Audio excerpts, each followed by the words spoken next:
Danes imamo ene tako, jaz sem pa tako presenečena, kaj se je to zgodilo, okay? En dan pridem sem noter, oziroma eni moji prijatelji so prišli sem in so mi slikali, da je paket zame tam, da je prav napisan na Trubarjevo in da piše za Loti in jaz sem tako, kaj je to, ker nisem pričakovala mega paketa in pa sem ga še isti dan odprla, nisem mogla počakati na to snemanje videa, ampak zdaj bomo odprli moj prvi fan mail.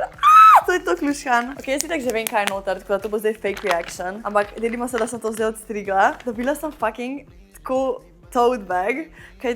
to je luškan, gled to, kaj bi še gor? Matcha Club Lover in to je srčkan in to je za punce in to je dober in pa sem dobila še nalepkice, tako cel tak magical pouch, ful veliko nekih tako matcha tem nalepk, ki so to ključne in tako pa moja jih bom ful lahko potalala tako kakšnim prijateljcam in kakšnim sodelavkam in vsi bomo to imeli na naših flaškah, ok, ker so tako noro luškane. Vse sem že pogledala vsako posebej in pol sem dobila še tako cute sporočilo in sicer pozdravlja celo ekipo, ampak sam to, ki je lepo in jaz bi se ful rada zahvalila tej osebi, ki mi je to poslala, zato ker nikjer ne piše, kdo ne bi to bil, ampak vseeno, jaz sem ful vesela in to mi je toliko polepša dan in sem vsakeč, ko pomislim na to, zdaj bom končno lahko to domov odnesla in nosila po Ljubljani. Tako da upam, da me vidijo v tem in da bo bili ful veseli, kdorkoli mi je to poslal, ker sem fiks ful vesela, da sem to dobila. Ful hvala.